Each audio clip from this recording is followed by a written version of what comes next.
别人都说我是宫里最窝囊的妃子，生下儿子当天就被皇后抱走了。但我觉得挺好，皇后身份尊贵，孩子跟着她比跟着我有出息。后来我替皇上挡了一把，皇上说我有功，便让我挑一个皇子养在膝下。我就把儿子李真从皇后那里要了回来。我养到真儿20岁，他被立为太子。当晚我却被人灌了一杯毒酒。若不是你非要把我从皇后那里要走，我早就是太子了。都是你拖累了我。我替皇上挡刀换来的恩典，只为了把他要回身边。我掏心掏肺养了他20年，竟养出了一头白眼狼。他竟一直在恨我。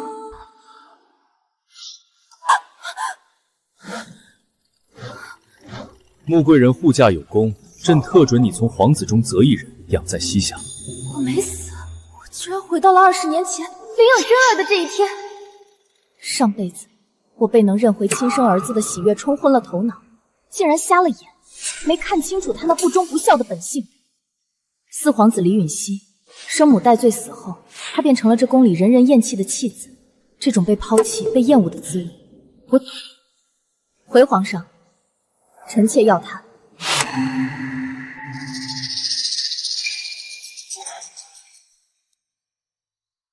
算你识相，我在皇后宫里不比跟着你享福。上辈子我非要认回亲生儿子，结果被毒死。这辈子我不争不抢，就要个同样没人要的孩子。我们娘俩安安静静做个伴儿，把日子过下去就行。好，允熙性子静，你是个稳妥人，正合适。传朕旨意，穆贵人护驾有功，晋为穆嫔。四皇子李允熙即日起交由穆嫔抚养。臣妾谢主隆恩。皇上不是多看重我，只是觉得我挑了个最省事的，但这样也好，正合我意。别怕。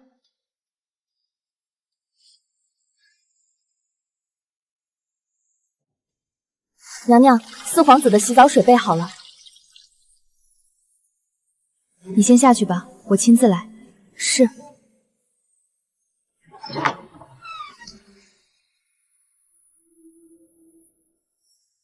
希儿，水温正好，洗个热水澡好不好？娘帮你把这身旧衣裳换下来，洗个热水澡好不好？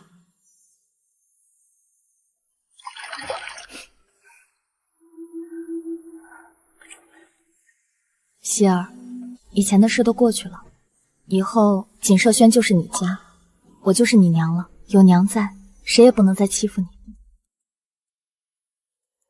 是啊，真儿养在皇后宫里，吃穿用度都是最好的。上一世我竟然糊涂到把她要回来，跟着我这个不受宠的嫔妃，难怪她嫌我拖累她。不过这辈子我只要希儿。饿了吧？娘刚做的，还热着呢。你怎么又来了？这东西这么丑，一看就不好吃。五弟，这是你母亲，你怎么能如此跟她说话？我母亲是当今皇后呢，她算个什么东西，也配当我母亲？若是前世的我，听到亲生儿子当众说出这种话，怕是早就羞愧的无地自容，哭着求他原谅了。可现在我心里只有冷漠和失望。五皇子，你误会了，我是希儿的母妃，这点心是做给希儿吃的，与你无关。来，希儿，尝尝看，母妃做的好吃不好吃？谢谢母妃，好吃，我很喜欢。喜欢就好，下次母妃还给你做。你们也要尝尝吗？刚出锅的，很甜哦。不准吃！不过是个烂泥糕，御膳房喂猫狗的点心都比这个强，也就你们这些没见识的稀罕，我根本看不上。你最好记住你今天说的话，以后再也不准来烦我。走。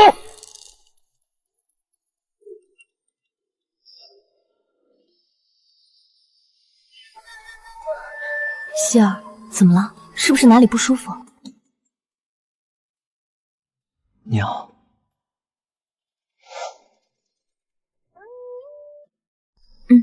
娘在呢。明天我下学的时候，你还能来给我送糕点吗？这孩子以前到底受了多少冷落，连想要一块糕点都要这样小心翼翼的试探。好，明天娘还给你做，还去接你下学，以后每天娘都去。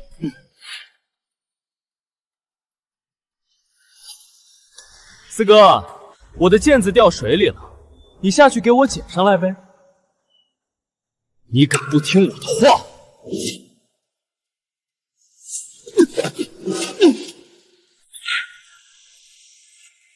李真，他现在的年纪，竟然就敢做出这种残害手足的恶毒之事。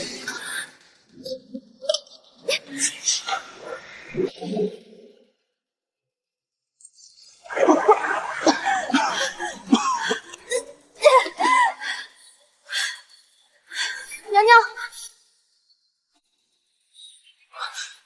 李真，他是你四哥，你怎么敢这样？娘亲，我不是故意的，我就是想让他帮我捡毽子，是他自己没站稳滑下去的。你看他这不没事吗？娘亲，儿子也是没办法，您就帮儿子最后一次吧。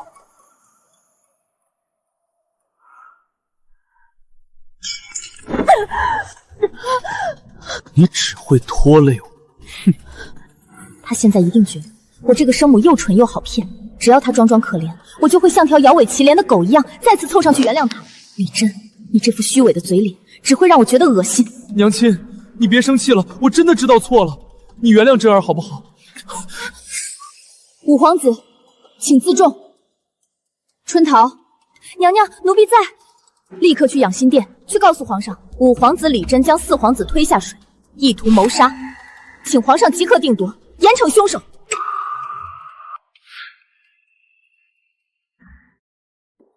疯了吗？竟然要去父皇那里告发我！你不是最疼我、最想认回我的吗？你不是我娘吗？你怎么能帮着别人来害我？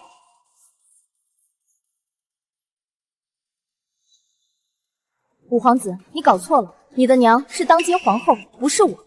你亲手推下水的是我的儿子，你想害他，我岂能容忍？好，慕云舒，你敢去告状，我这辈子都不会原谅你，我也不可能再认你，更不会喊你一声娘，你别后悔。还愣着干什么？还不快去！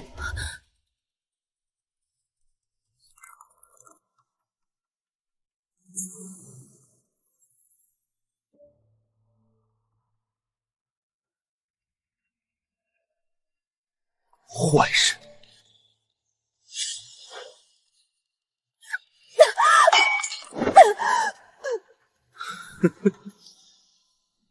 你只会拖累我。从他骂出这2个字开始，这辈子我和李真从此再无瓜葛。没事儿，娘在呢。皇上驾到！皇后娘娘驾到！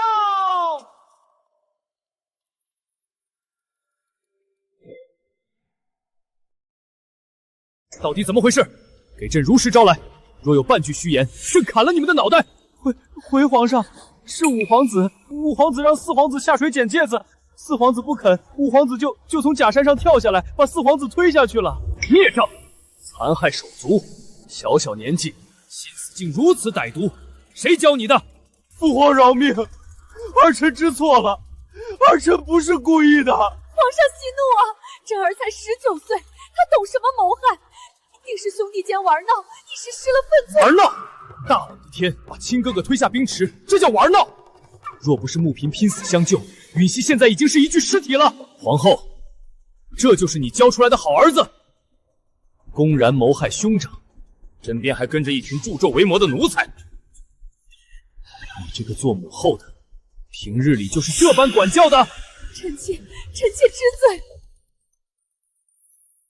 五皇子李真残害手足，品行恶劣，即日起禁足于自己宫中3个月，罚抄45斤各100鞭。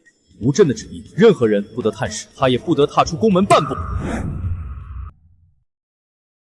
皇后管教不严，教子无方，难辞其咎，罚俸半年，在自己宫中禁足反省半月。臣妾遵旨，谢皇上恩典。李真，皇后，这只是个开始，你们欠我的，欠希儿的，我会一点一点讨回来。穆嫔，你受惊了，赶紧带允熙回宫，朕立刻派太医院院手去锦瑟轩诊治。臣妾多谢皇上体恤。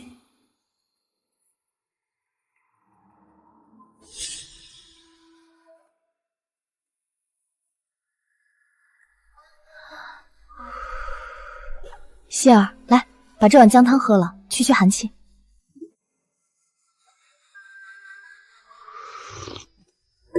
太医说你只是受了些惊吓和风寒，喝几服药发发汗就好了，别怕，以后有娘在，谁也别想再欺负你。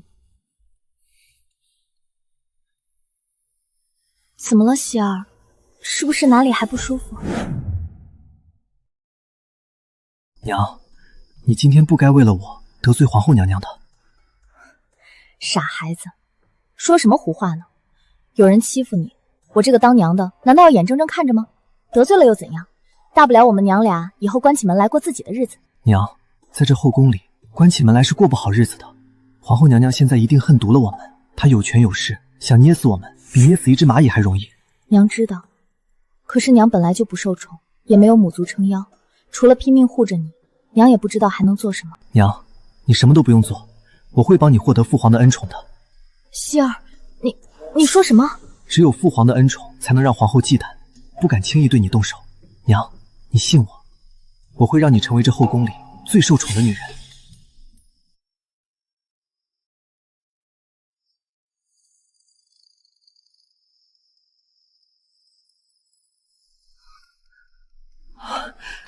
找到了。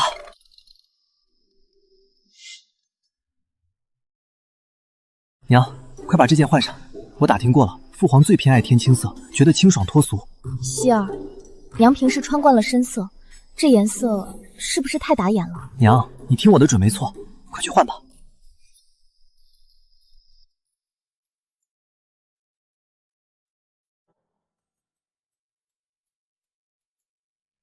希儿，这样真的能行吗？娘这辈子都没干过这种偶遇皇上争宠的事啊。能行，娘，你信我。你这小脑瓜里装的都是些什么啊？这些争宠的手段，你都是从哪儿学来的？当初我生母莲妃娘娘争宠的时候，就是这么做的，我都记在心里了。原来是莲妃，那个为了争宠不择手段，甚至不惜利用自己亲生儿子的女人。希儿从小看着这些长大，心里该有多苦。好，娘听你的，娘一定会给你争气的。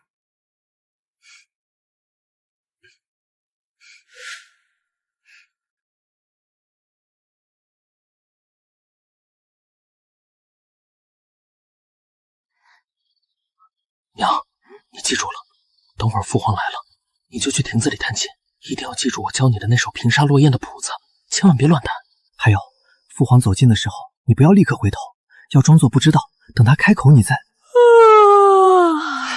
娘，你到底有没有在听？父皇就快来了。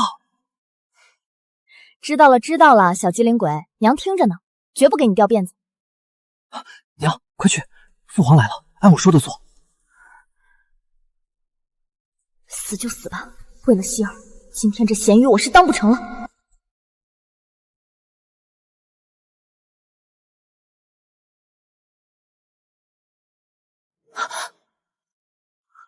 皇上来了，完了！平沙落雁的第一句是什么来着？宫商角禁语，怎么全忘了？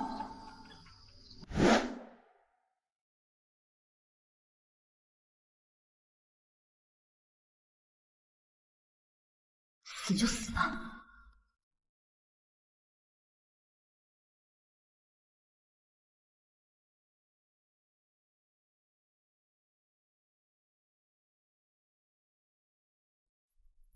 完了完了，这下丢人丢到姥姥家了。希儿费了那么大心思教我，全被我搞砸了。皇上肯定觉得我是个疯子。爱妃弹的这曲子倒是别致，朕听了这许多年的琴，竟是无一处在调上。臣妾愚笨，惊扰了圣驾，请皇上恕罪。起来吧。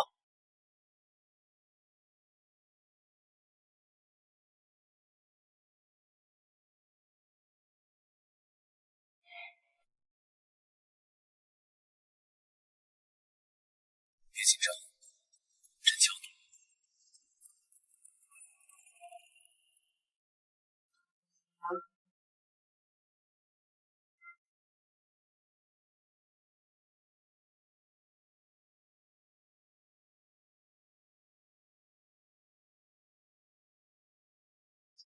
这首平沙落雁，起音要缓，指尖用力要匀。天哪，这到底是怎么回事？皇上不是应该大发雷霆，治我个御前事宜的罪吗？怎么还手把手教起我来了？算了算了，我不学了，我根本就学不会的。学不会便不学了。皇上，朕教你些别的。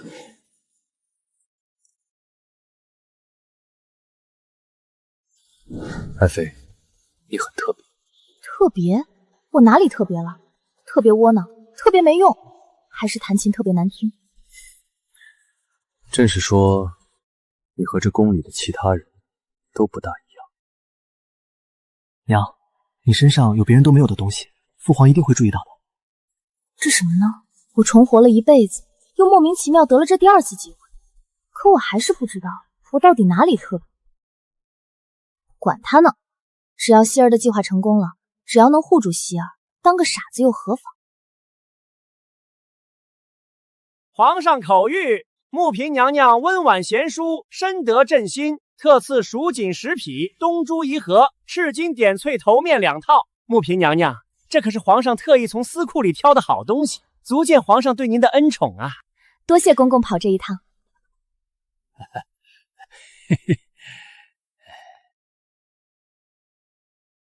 春桃，快快，帮我把这些首饰珠宝全都抱进里间去。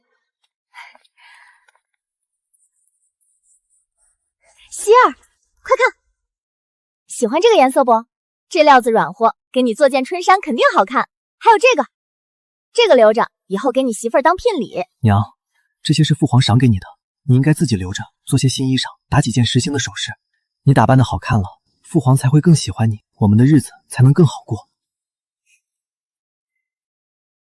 你怎么每天操心这些，跟个小老头似的？娘有衣裳穿，就点怕什么？这些好东西不留给你，留给谁？可是，没有可是，娘的东西就是你的，娘这辈子就你这一个孩子，不给你给谁？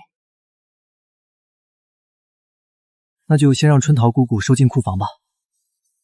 娘，你给我的，我都会记在心里，等儿臣长大了，一定10倍100倍的还给您。我会把这世上最好的东西都捧到您面前。娘娘，听说皇上爷又赏了锦瑟轩不少好东西，那穆妃如今可是风光无限呢。那个连自己亲生儿子都护不住的窝囊废，也配跟本宫争宠？不过是瞎猫碰上死耗子，得了皇上几天新鲜罢。本宫协理6宫，还治不了一个小小的嫔位。娘娘的意思是，马上就要入冬了，传本宫的话给内务，锦瑟轩的红罗炭全部扣死，换成最下等的黑炭送过去。本宫倒要看看他那副狐媚样子能不能熬过这个冬天。娘娘，内务府那帮狗奴才欺人太甚，送来的全是这种冒黑烟的碎炭，根本不顶用。怎么回事？皇上不是刚赏了东西吗？内务府怎么还敢克扣？奴婢打听过了，是淑妃娘娘下的令，她嫉妒您得宠，故意刁难咱们锦瑟轩。淑妃，我本不想惹事，可这后宫的亲雅终究是躲不过。希儿，别写了，手都冻坏了。娘这就去内务府找他们理论，大不了我去求皇上。娘，不能去。为什么？难道就任由他们这么欺负咱们？淑妃协理6宫，您去闹，他大可推脱是内务府办事不力。您若去求父皇，父皇只会觉得您是主的骄傲，连这点小事都要。那咱们就这么生生冻着？娘，这冻疮生的正是时候。淑妃既然想看咱们的笑话，那咱们就送她一个大礼。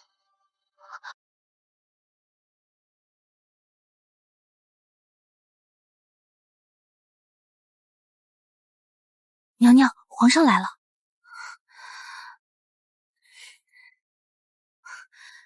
臣妾给皇上请安。天这么冷，爱妃怎么穿得如此单薄，在外面吹风？你的手怎么回事？怎么生了这么严重的冻疮？臣妾无碍，只是臣妾天生体寒，不碍事的。皇上别看了，免得污了龙眼。狗奴才，你们是怎么伺候主子的？锦瑟轩的炭火呢？皇上明鉴，不是奴婢们不尽心，是内务府送来的，全是劣质的黑炭，根本点不着，还满屋子浓烟。娘娘和四皇子夜里冻得睡不着，四皇子的手上也全是冻疮啊！春桃，住口！不许在皇上面前胡言乱语。皇上息怒，内务府的公公们也很辛苦，淑妃娘娘协理6宫，日理万机，定是底下的人疏忽了。皇上千万别为了臣妾怪罪淑妃娘娘。好一个日理万机，好一个底下人疏忽。朕前脚刚赏了你，他后脚就敢克扣你的探子，这是在打朕的脸。传朕旨意，淑妃擅读刻薄，苛待宫妃皇子，即日起剥夺淑妃协理6宫之权，罚封半年，把内务府总管给朕拖出去，朕重则50大板。立刻把最好的红罗炭给锦瑟轩送去。奴才遵旨，奴才这就去办。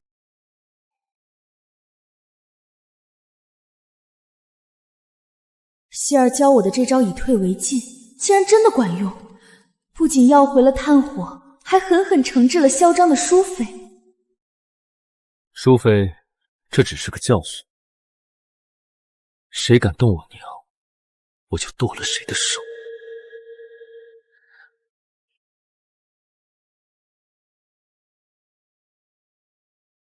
娘，皇后娘娘今日在御花园办赏花宴，各宫妃嫔和皇子宫女们都会去。父皇近来对你有了些兴趣，皇后肯定视你为眼中钉，今日必会找茬。娘知道，娘会尽量避开他们的。娘，您记住，如果今天五皇子当众为难我，或者皇后娘娘借机发难，您什么都别说，千万别跟他们争辩。不争辩？那娘该怎么做？难道任由他们欺负？您只管哭就好，装作柔弱可怜的样子。父皇今日也会去御花园，他看见了一定会心疼你，这样对我们以后才有好处。希儿，你看这花开多好。把我的香囊还给我！你这个小偷！你敢偷我的东西！你这个手脚不干净的小偷！五皇子，发生什么事了？为何当众推搡你四哥？穆嫔娘娘，你来得正，看看你养的好儿子，竟然偷我的香囊，这就是你选的好儿子，真是下作。穆嫔娘娘，我知道你心里还是想认回我这个儿子的。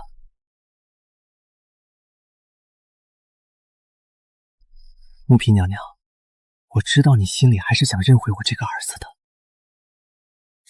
只要你现在当着大家的面把李允熙赶走，我就勉强允许你以后可以继续给我送点吃的。他竟然以为我会为了他去伤害我拼了命也要护着的希儿。母亲可以开始了。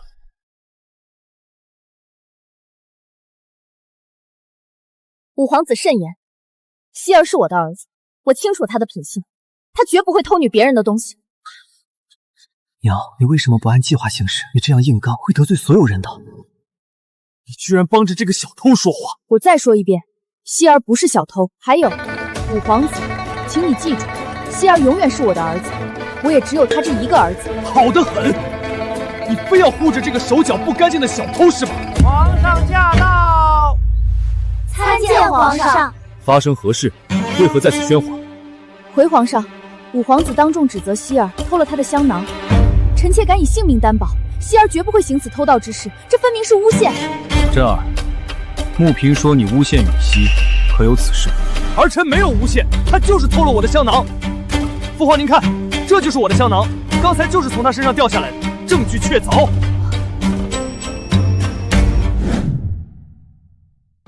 父皇，这就是证据，这就是我丢失的香囊。允熙，这香囊真是你偷的吗？这香囊是我2年前亲手绣的，为了讨好李珍，我特意绣了一对，一只给了他，另一只原本打算自己留着，没想到如今竟成了他构陷希儿的工具。皇上，五皇子在撒谎，这枚香囊并非希儿所偷，而是臣妾亲手所绣。你说是你绣的，就是你绣的，这花样御膳房随处可见，你以为随便找个理由就能洗清他的嫌疑吗？这不可能！你怎么会有另一个？皇上，这香囊是臣妾2年前亲手绣的一对，当时臣妾本想将这枚送给五皇子，却被他以品味低俗为由丢弃。五皇子，既然你刚才口口声声说这就是你丢失的那枚，那请问你手中的这枚为何与我这一枚连绣线的打结方式都一模一样？难道这也是巧合吗？真儿，给朕解释清楚，为何这香囊会在你手里，又为何要冤枉你四哥？我记混了，对，就是记混了，这确实是我以前丢的那一个。记混了？五皇子，当着皇上的面儿，你可要想清楚了再说。明明就是你给我的，你说让我带在身上，为什么现在要诬陷我？这个卑贱的女人！你个孙子！季真，这是你自己跳进来的坑，怪不得这辈子你休想再赢我半步。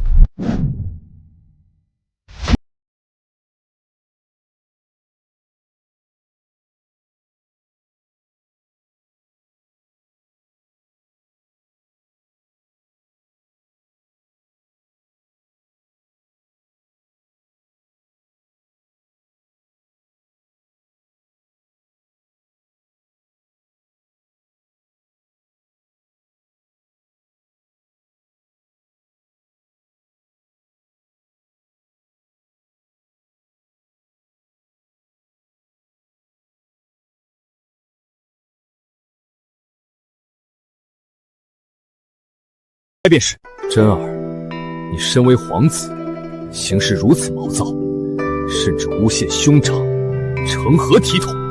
回宫给朕好好反省。父皇，他分明是退下。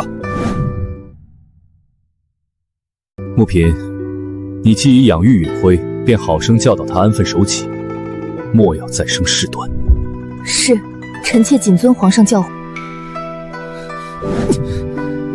娘，我让你哭，让你疯了吗？你为什么不按我说的做？希儿，可你呢？你当众硬杠李真，还把宋香囊的事捅出来。现在好了，父皇觉得你不安分，皇后更是恨死我们了。我好不容易帮你筹谋的那点好感，全白费了。在这宫里，没脑子的硬刚就是找死。你知不知道我们现在的处境有多危险？希儿，也许你的法子是对的，但是娘做不到。什么？娘看着你被人泼脏水，看着他指着你的鼻子骂小偷，娘没办法，只是站在旁边哭。娘当时心里只有一个念头，谁也不能欺负我儿子，哪怕是皇上也不行。胡闹，真是胡闹。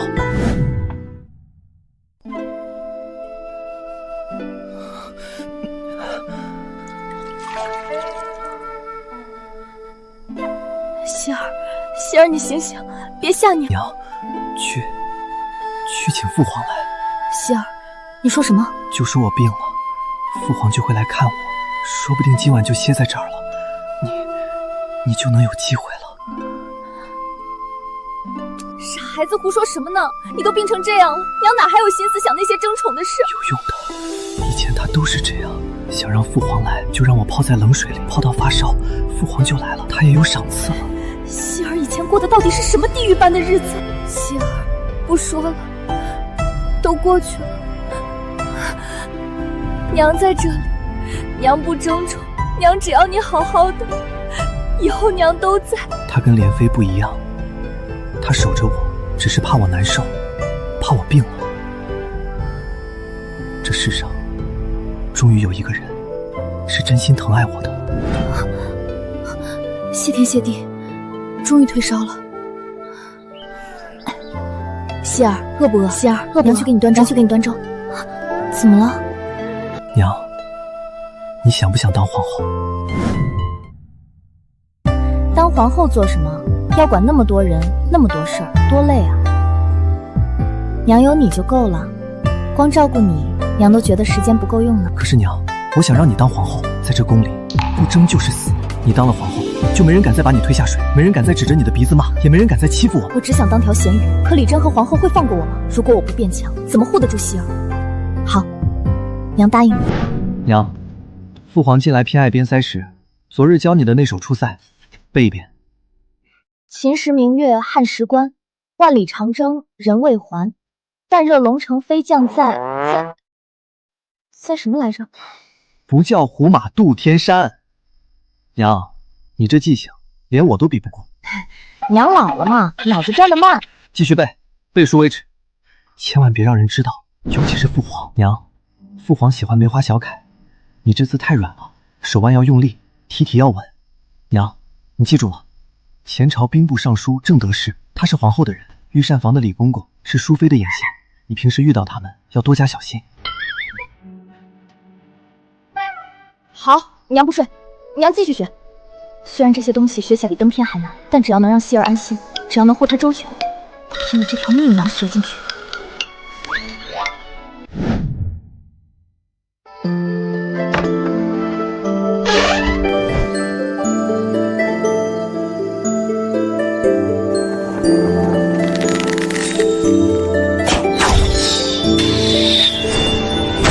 之以正，齐之以刑，民免而无耻。这个贱种，自从他被穆飞收养后，不仅功课处处压我一头，连父皇也越来越偏爱他。昨日父皇竟然把那方极品端砚赏给了他，今日我非要让他身败名裂。李允熙，听说父皇昨日赏了你一方极品端砚，拿出来给本皇子瞧瞧。大皇兄，端砚贵重，臣弟已收妥在书匣内，不便展示。少废话，本皇子要看你算个什么东西啊！好你个李允熙，父皇御赐的端砚，你竟然敢故意摔碎，这可是藐视皇恩的大不敬之罪！这是怎么回事？太傅，是李允熙，他心怀怨怼，故意将父皇御赐的端砚摔碎，学生亲眼所见。太傅，是李允熙心怀怨怼，故意将父皇御赐的端砚摔碎，学生亲眼所见。对，我们都看见了，是四皇子自己摔的。四皇子，你怎可如此糊涂，毁坏御赐之物，这可是大罪啊！皇上驾到！怎么回事？谁摔了砚台？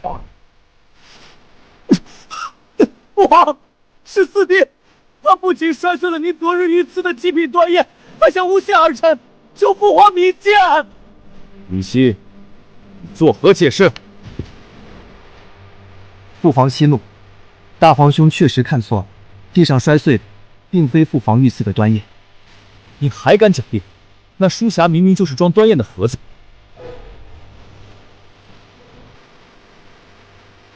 父皇御赐之物，儿臣视若珍宝，片刻不敢离身，一直贴身带着。地上摔碎的，不过是儿臣平日里用的一块普通旧砚台罢了。怎么可能？他竟然把御赐的端砚随身带着？那我刚才摔的是什么？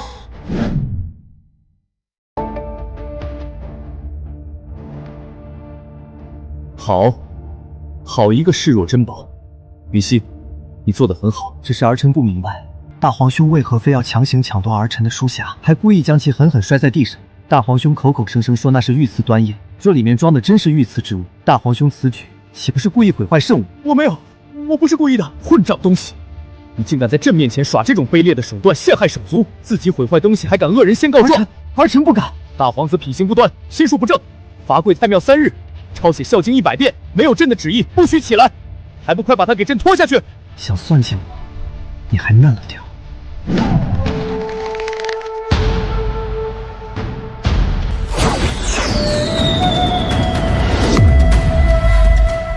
不错，允熙，过来，武艺尚可，不知这文治如何？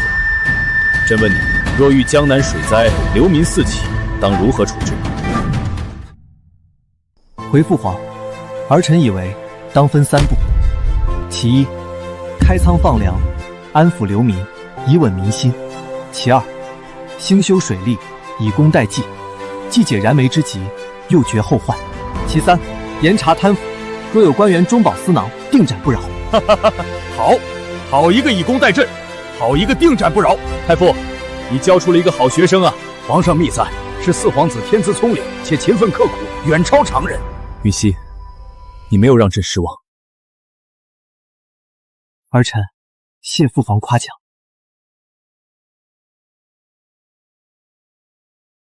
圣旨到，穆嫔接旨。奉天承运，皇帝诏曰：穆嫔温良贤淑，教导四皇子有方。四皇子文武双全，深得朕心，特进穆嫔为穆妃，赐居长汀宫。钦此。臣妾领旨，谢主隆恩。希儿，娘晋升为妃了，皇上夸你文武双全呢。希儿，你真是娘的福星。娘，这只是第一步，儿臣说过，会让您成为这后宫最尊贵的女人。希儿，多吃点儿。今日咱们不仅搬进了这宽敞的长春宫，你还在父皇面前拔得头筹，娘真是太高兴了。娘，以后咱们的日子会越来越好。可不是嘛，娘娘如今是穆妃，四皇子又这么出息，连内务谷那帮见风使舵的奴才，今日送东西来都点头哈腰的呢。皇后娘娘，您这是做什么？做什么？穆妃，你干的好事，难道还要本宫来提醒你吗？来人，给本宫搜！皇后娘娘，臣妾刚搬入长春宫，犯了什么错？你要如此大动干戈，搜查臣妾的寝殿？慕云舒，有人举报你私通外男，秽乱宫姬。臣妾冤枉，臣妾从未做过如此苟且之事，这是诬陷。皇后娘娘，奴婢在穆妃的枕头底下搜出了这个，人证物证俱在。慕云舒，你还有什么话可说？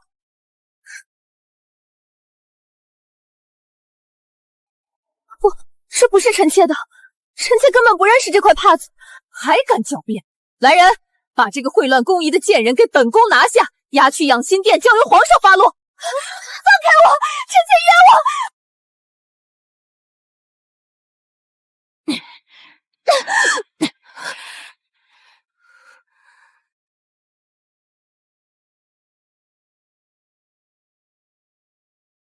皇上，这帕子是从穆妃枕下搜出的。臣妾还查到，近日长春宫附近常有形迹可疑的男子出没。回皇上，奴才确实曾看见一个高大的男子深夜从娘娘的寝殿翻窗而出。是的，奴才也看见了。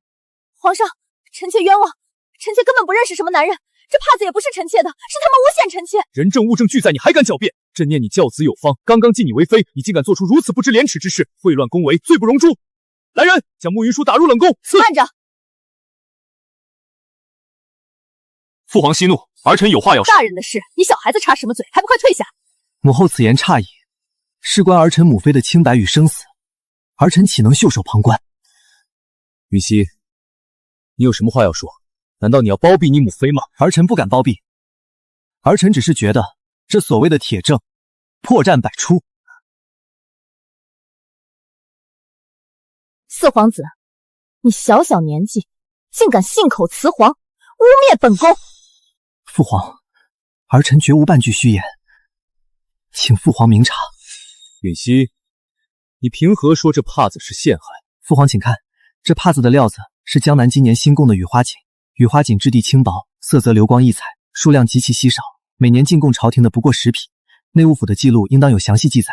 这批珍贵的锦缎只赏赐给了皇后娘娘以及几位年长的皇子，儿臣与母妃位分低微，从未得过此等赏赐。父皇若是不信，大可命人去内务府一查便知。这小畜生，他怎么会知道这些？这雨花锦确实是本宫私藏的，本宫以为天衣无缝。皇后，允熙所言可是真的？这雨花锦，穆妃可曾得过赏赐？皇上，这雨花锦是稀罕物，臣妾也记不清了。皇后娘娘记不清，内务府的记录却不会错。这等珍贵之物，每一匹的去向都有详细记记。希儿，他竟然连这些都查得清清楚楚，他到底是什么时候开始筹谋的？来人，立刻去内务府，将近3年所有雨花锦的赏赐记录给朕拿过来。是。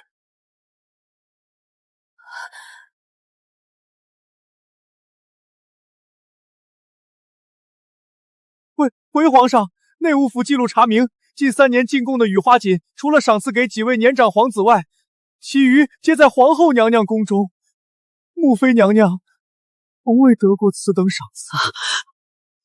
皇后，你还有什么话可说？皇上，臣妾冤枉了。这帕子或许是穆妃从别处偷来的，对，一定是她偷了臣妾的雨花锦，私下绣了送给野男人的。父皇，儿臣还有一证。父皇请看，这几张是母妃平日里练字的字帖。母妃的字是儿臣亲手教的梅花小楷，笔锋内敛，工整流畅。而这帕子角落里绣的书字，笔画生硬，略显稚嫩，甚至连结构都不对，这绝非同一人所出。毒妇，你竟敢用如此拙劣的手段构陷宫妃！不是这样的。至于这2个奴才，只需交由慎刑司严刑拷打，自然能问出是谁给了他们雄心豹子，敢来诬陷当朝妃嫔。皇上饶命！是皇后娘娘身边的嬷嬷给了奴才50两银子，然后奴才们这么说的，奴才该死。毒妇，结发多年，你身为6宫之主，竟用如此下糟的手段构陷妃嫔，你简直让朕恶心！皇上，臣妾是一时糊涂啊，臣妾只是嫉妒穆妃得宠，臣妾知错了，求皇上开恩啊！开恩？你构陷穆妃秽乱宫闱，这是要置她于死地。若不是允熙聪慧，穆妃今日便要含冤而死。传朕旨意，皇后李氏擅妒成性，手段歹毒，德不配位。即日起废除后位，收回凤印，打入冷宫，永不录用。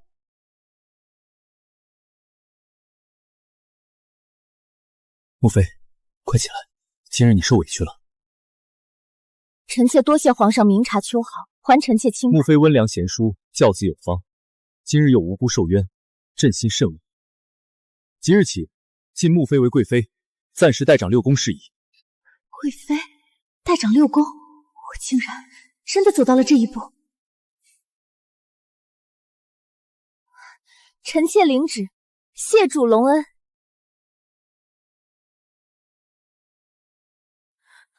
希儿，娘今天真的以为自己要死在养心殿了。娘，别怕，有我在，谁也别想动你一根头发。你怎么这么厉害？你真是娘的福星。自从有了你，娘的日子一天比一天好了。娘，是你命好，是你给了儿臣福气，儿臣才能有机会护着你。希儿，娘这辈子最幸运的事，就是在御书房的那一天选择了你。你们要干什么？放开我！你们这群狗奴才！娘娘万福金安。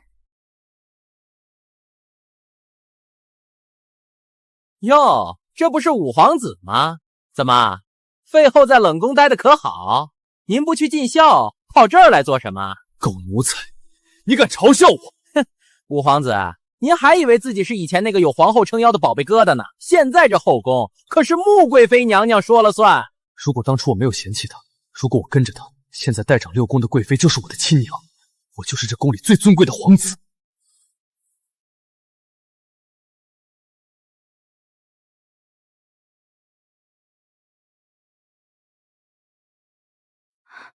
娘娘，五皇子在宫门外跪下了。他来做什么？五皇子哭得很伤心，说知道错了，求娘娘见他一面。让他进来吧。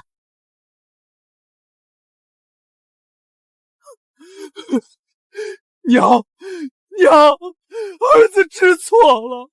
娘，您接儿子回来吧。以前都是儿子不懂事，被废后蒙蔽了双眼。以后我一定好好孝顺您，再也不惹您生气了。娘，我是您身上掉下来的肉啊！您忍心看我在那边无依无靠，被那些狗奴才欺负吗？您接我回来，我们母子团聚不好吗？若不是你非要把我从皇后那里要走，我早就是太子了。都是你拖累了我。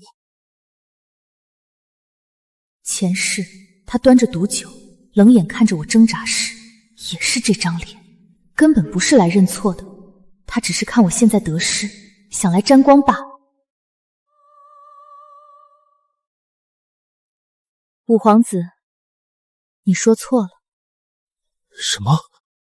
你的母亲是已经被打入冷宫的前皇后，不是我。我的儿子从始至终只有一个，他叫李允熙。李允熙他就是个野种，我才是你亲生的。你放着亲生儿子不要，需要一个来路不明的野种，你疯了吗？春桃，送五皇子出去。五皇子，请吧。慕云舒，你会后悔的，你这个狠毒的女人，我恨你，我永远不会原谅你。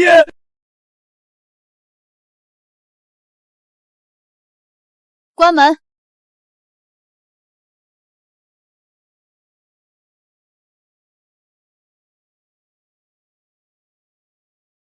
臣有本要奏，臣要弹劾穆贵妃否极司臣，干预朝政，弹劾四皇子结党营私，意图不轨。国舅，饭可以乱吃，话可不能乱讲。穆贵妃代掌六宫，安分守己，何来干政之说？皇上明鉴，自穆贵妃代掌六宫，四皇子李允熙便频频在御前显露锋芒，甚至对江南、水环等朝廷大政指手画脚。四皇子不过22岁。若无穆害妃在背后指使，他怎会懂这些？这分明是后宫干政，企图为四皇子铺路夺嫡啊！求皇上严查。臣附议，四皇子近来风头太盛，恐非大渊之福。前朝传来的消息，赵国就联合了一帮大臣，正在朝堂上疯狂弹劾咱们。皇上生性多疑，若是信了他们的话，咱们的处境就危险了。娘，您别慌。能不慌吗？那可是兵部尚书前皇后的亲哥哥，他这是要置咱们于死地啊！废后被打入冷宫，李真被废，赵国就失去了后宫的倚仗。他这是狗急跳墙了。他弹劾我结党营私，不过是怕我挡了大皇子的路。他越是疯狂，就说明他越害怕。希儿，那咱们现在该怎么办？要不要去向皇上解释？解释就是掩饰。父皇多疑，咱们现在什么都不做，才是最好的应对。赵国舅，你既然敢跳出来找死，那我就成全你。欲使其灭亡，必先使其疯狂。这盘棋才刚刚开始。皇上虽然起了疑心，但迟迟没有对穆妃母子动手。那个四皇子太邪门了，留着他，迟早是我们大皇子登基的最大阻碍。今晚你亲自带人潜入长春宫，记住，不要惊动任何人，务必让四皇子见不到明天的太阳。属下遵命，定让四皇子死无全尸。慕云舒，你以为当上贵妃就高枕无忧了吗？在这后宫里，死个皇子就像死只蚂蚁一样容易。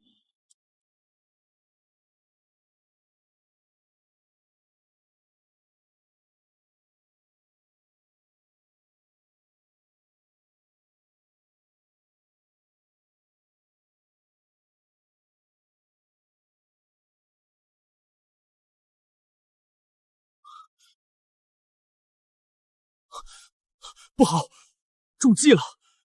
国舅爷的动作比我预想的还要慢些。找死！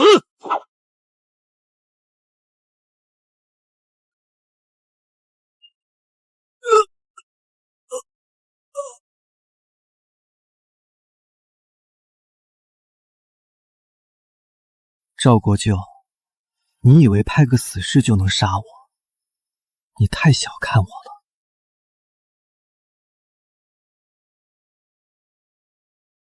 既然你送我这么大一份礼，那我就借你的手，把大皇子一起送上绝路。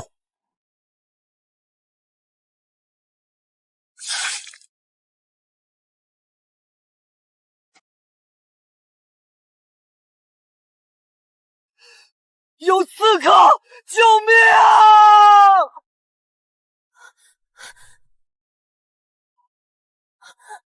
希儿，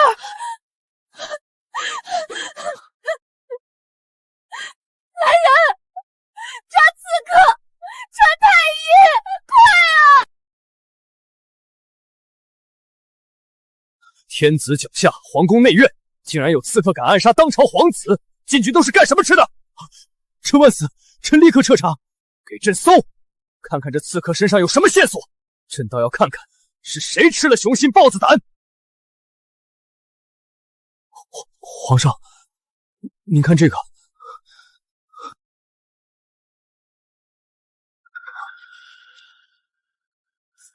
逆子，这个逆子！大皇子，他竟然派人来杀希儿！父皇，大皇兄为何要杀儿臣？儿臣做错了什么？父皇，这其中一定有误会。大皇兄虽然平日里不喜欢儿臣，但绝不会下此毒手啊！求父皇明察，莫要冤枉了大皇兄。误会？人证物证俱在，他还敢有什么误会？他这是怕你抢了他的风头，想斩草除根。传朕旨意，立刻封锁大皇子府，将大皇子给朕押入宗人府，严加审问。没有朕的旨意，任何人不得探视。大皇兄，赵国舅，这口黑锅你们背定了。这只是我送给你们的第一份大礼。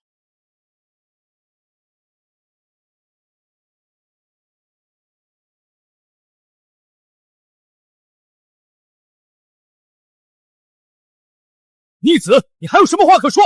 派刺客潜入后宫暗杀亲弟弟，你简直丧心病狂！父皇，儿臣冤枉啊！儿臣绝对没有派人去杀四弟弟，这腰牌是有人故意栽赃陷害儿臣的。栽赃？这腰牌是你府上死士杜友，谁能栽赃给你？父皇，是舅舅，是赵国舅。前几日他来找儿臣，说四弟风头太盛，必须除掉。这刺客一定是他派去的，故意用儿臣的腰牌，想让儿臣背黑锅。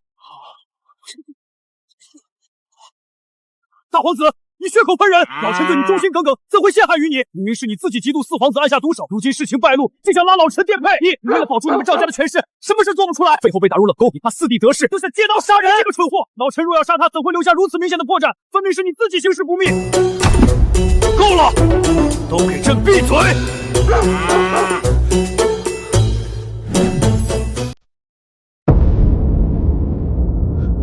你们一个是朕的亲儿子，一个是当朝国舅，为了争权夺利，竟然在朝堂上如泼妇般互相攀咬，简直丢尽了皇家的颜面。大皇子李承则残害手足，品行恶劣，即日起剥夺皇子封号，贬为庶人，圈禁宗人府，永世不得出。赵国舅结党营私，意图谋害皇子，革去兵部尚书之职，抄没家产，全家流放宁古土，欲效不救。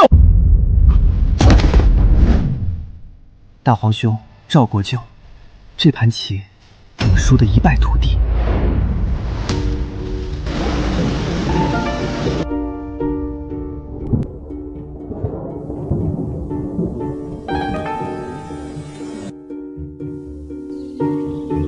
春桃姑姑，请留步。五皇子，娘娘说过了。我知道，我今天来不是求见的，我以后不会再来了。这盅燕窝是我亲手熬的，我知道娘娘不肯认我，但这算是我对娘娘生育之恩的一点报答，求姑姑帮我带进去吧。是啊，我到底是她的生母，她连续来了1个月，或许是真的死心了。收下这盅燕窝，就当是彻底了断这段孽缘吧。这宫里少一桩麻烦也是好的。拿出来吧。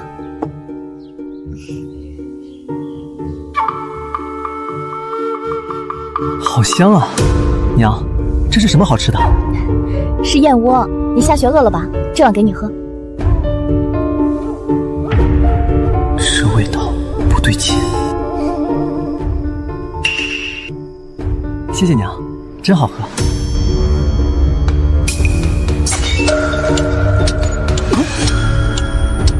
希儿，希儿，你醒醒，别吓娘！太医，快去传太医，快啊！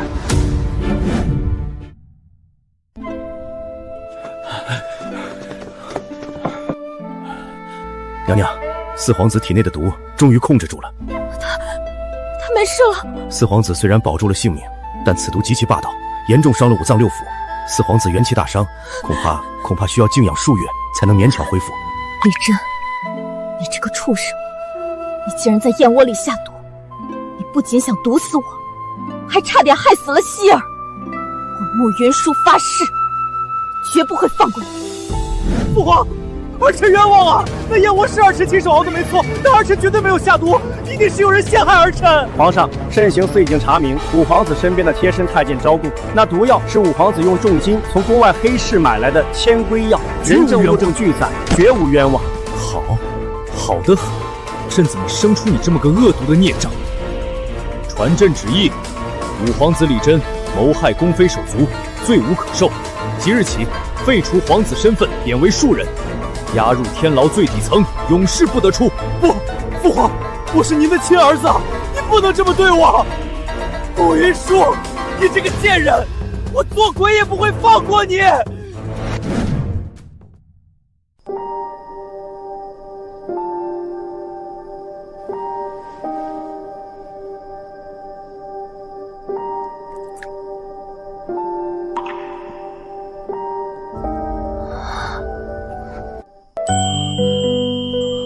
娘，希儿，你终于醒了，你吓死娘了。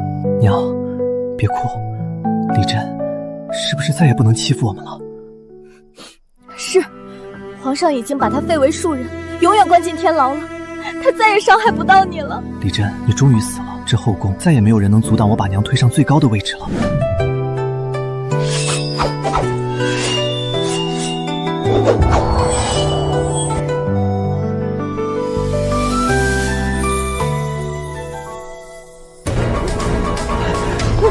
贵妃娘娘，不好了！皇上突然在早朝时晕倒了。什么？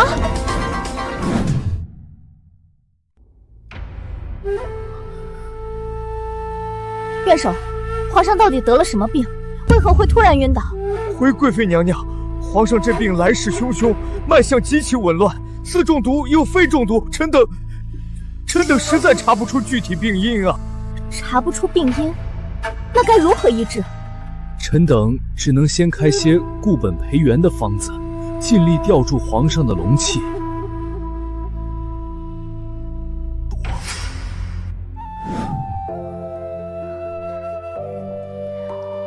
云舒，朕的江山朕的江山。皇上，臣妾在，你好好养病，江山稳固着呢。父皇，您老了，这大渊的江山是时候换个主人了。皇上已经昏迷数日了，这朝堂群龙无首，江南水患的折子还压着，这可如何是好啊？诸位大人，皇上只是龙体抱恙，需要静养。朝中政务暂由内阁与四皇子共同协理。谁若敢在这个时候造谣生事，动摇国本，本宫绝不轻饶。娘，您越来越有天下之母的威仪了。不过，这平静的表面下，可是暗流涌动呢。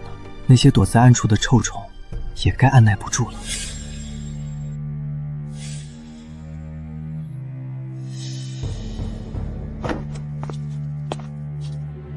殿下，属下打探清楚，皇上昏迷不醒，太医说恐怕熬不过这几日了。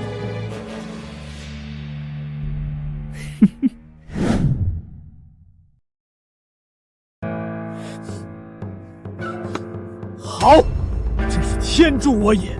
父皇偏心，把舅舅满门抄斩，把我圈禁在这暗无天日的地方，我绝不能坐以待毙。兵马准备的如何了？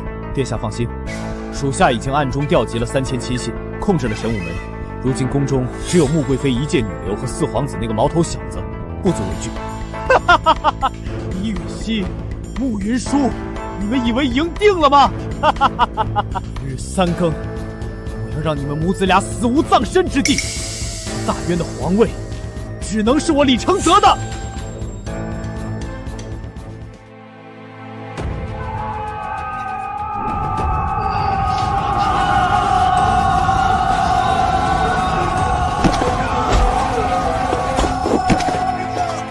殿下，养心殿已被我们团团包围，连只苍蝇都飞不出去。父皇，您偏心了一辈子，最后这大渊的江山还不是落到了我的手里？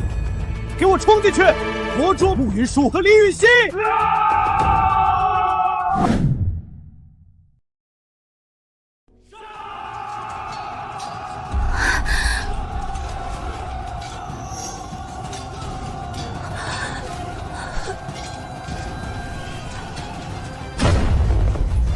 穆贵妃，别来无恙，怎么不见我那个好四弟？难道是吓得躲进老鼠洞里了？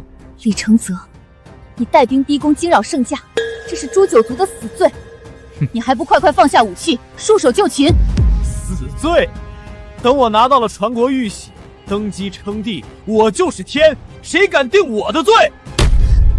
少废话，立刻把传国玉玺交出来，再替父皇写下一份传位给我的诏书，否则立刻让你身首异处！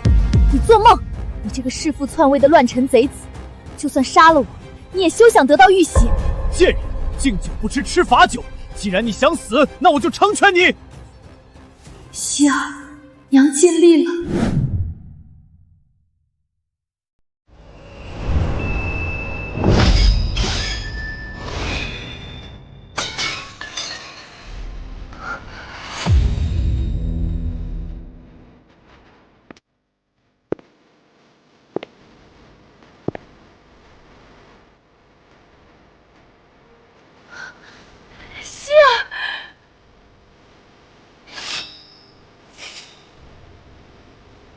大皇兄，你找死！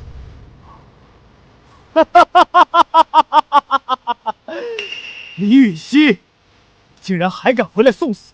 你以为就凭你一个人能挡得住我这3000禁军吗？来人，给我把他剁成肉泥！杀！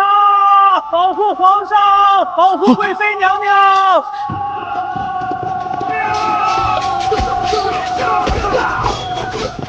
殿下，不好，是京郊大营的兵马，他们怎么会进城？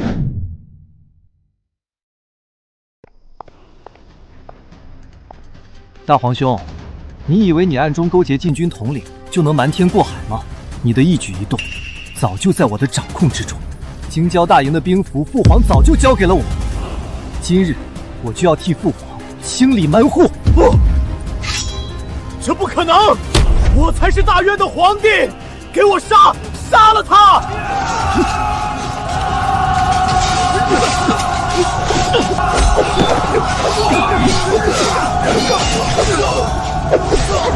王寇小儿，拿命了！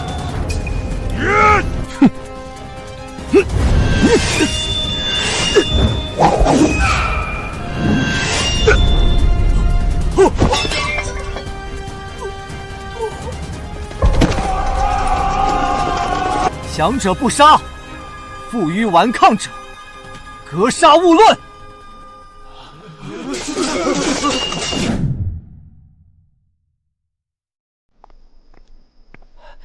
李允熙，你赢了！你这个贱种竟然赢了！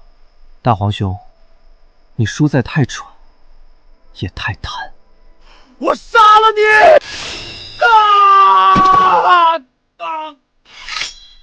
将这个乱臣贼子押入死牢，听候父皇发落。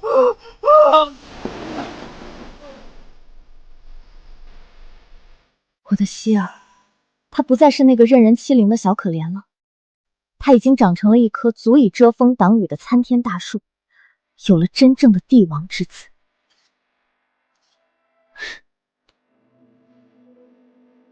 娘，儿臣来迟了，让您受惊了。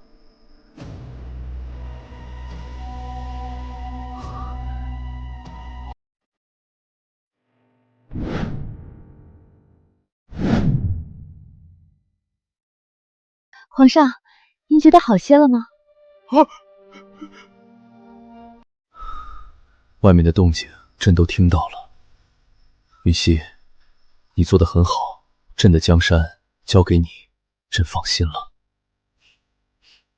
允熙，跪下。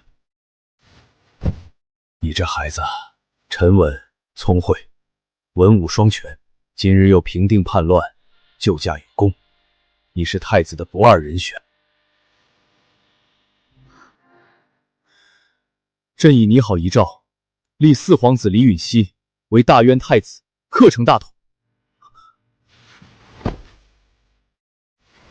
儿臣领旨，定不负父皇重托。云舒，这些年委屈你了。臣妾不委屈。你教子有功，性情温良，代掌六宫期间，后宫安宁。你堪为天下女子的表率，朕会下旨立你为后。日后你要好好辅佐太子，稳固大渊江山。皇后，我竟然真的成了皇后！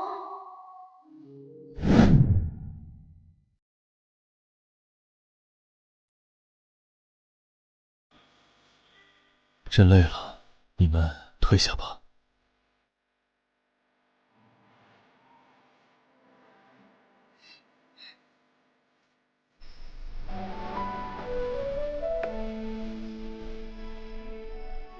娘，我终于把你推上了这个最高的位置。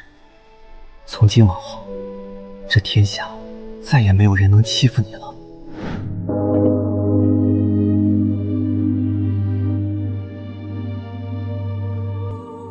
大行皇帝驾崩！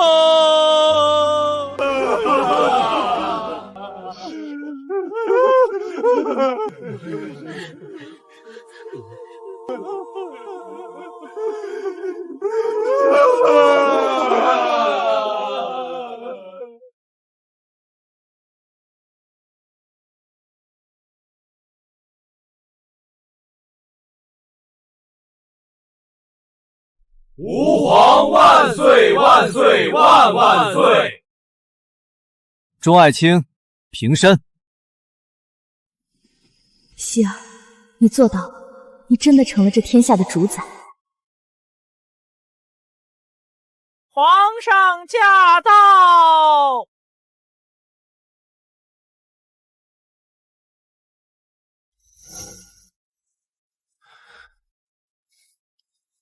儿臣给母后请安。快起来！今日政务不忙吗？怎么这个时候过来了？今日折子不多，儿臣想陪母后用晚膳。你呀，别总是熬夜批折子，看着眼底都有乌青了。国事再忙，也要顾惜身子。儿臣知道有母后在，儿臣不敢不爱惜身子。启奏皇上，皇上登基已有10年，然中宫空悬，后宫虚设。为了大渊江山社稷，绵延子嗣，老臣恳请皇上下旨，广纳秀女，充实后宫。臣等附议，请皇上早日选秀。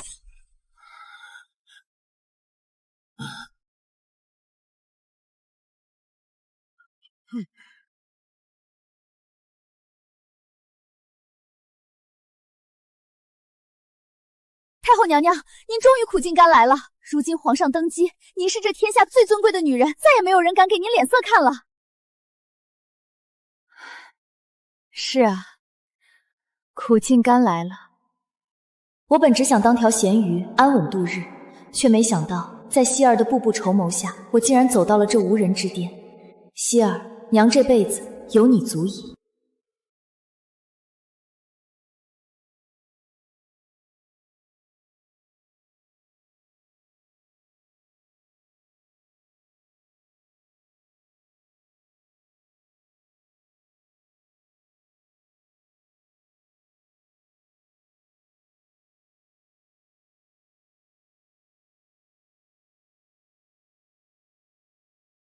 太后娘娘，这是西域刚进贡的葡萄，皇上特意吩咐，第一批就送来给您尝鲜。真甜。希儿这孩子总是把最好的东西都紧着我。皇上至纯至孝，心里最惦记的就是您了。这10年来，大渊在皇上的治理下国泰民安，您这太后当的可是全天下最舒心的。是啊，这10年是我这辈子过得最安宁的日子。选秀，朕看你们是闲得慌了。皇上，子嗣乃国之根本啊！放肆！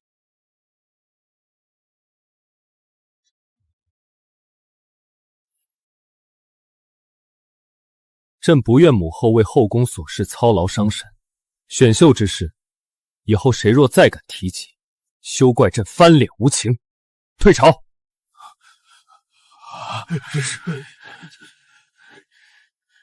前朝的事儿，哀家都听说了。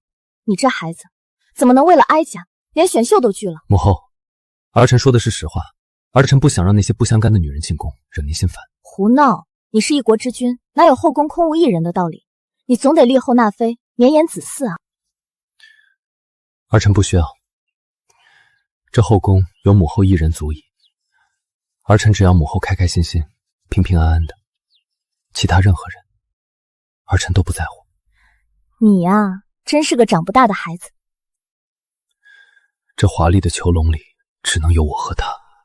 任何可能分走他注意力或者给他带来危险的人，都不配踏入这皇宫半步。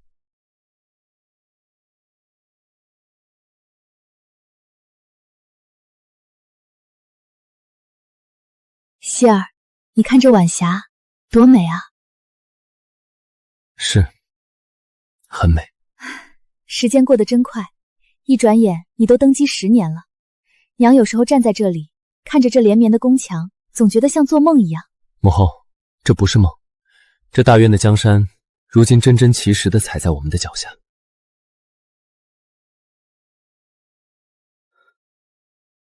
希儿，你把大氅给了我，你自己不冷吗？你明日还要早朝呢。儿臣年轻火力旺，不冷。母后身子弱，吹不得风。你呀，总是把我当小孩子一样护着。在儿臣心里，护着母后，比护着这江山更重要。母后，这天下，如今是朕的天下。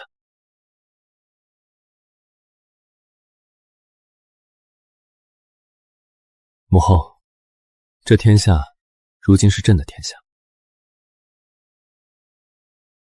可朕总觉得，这天下是您给朕的。又胡说！这江山是你自己稳住的，是你每日批阅奏章、勤政爱人得来的，是你自己英明神武，与哀家何干？不是胡说。回皇上，臣妾要他。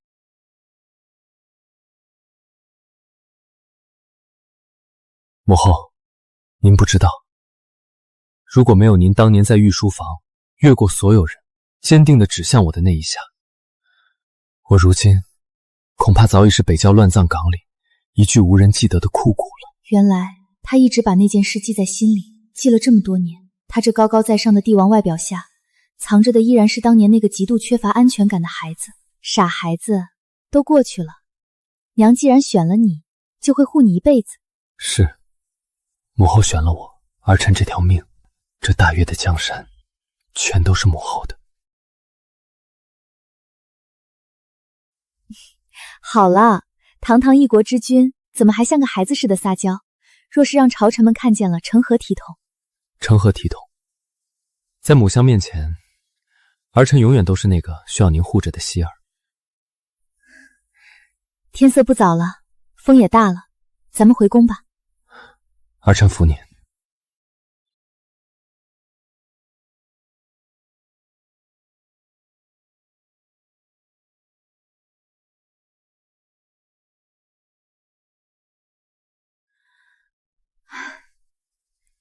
希儿，有时候娘真的觉得，这一切就像是一场梦。从锦瑟轩那个破旧的小院子，到如今这金碧辉煌的慈宁宫，娘以前做梦都不敢想，咱们娘儿俩能有今天这样安稳的日子。母后，这不是梦，以前那些担惊受怕的日子，永远都不会再有了。只要有儿臣在一天，这大约的江山，就是您最坚固的护盾。娘知道，娘的希儿是这世上最好的皇帝，也是最好的儿子。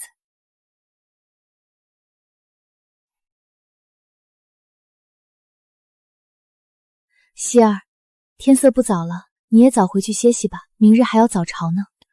儿臣看着母后睡熟了再走。重活一世，我终于改变了命运，没有毒酒，没有背叛，我护住了那个玉阶之下的可怜孩子，他也给了我一个最尊儒、最安宁的后半生，这辈子真的圆满了。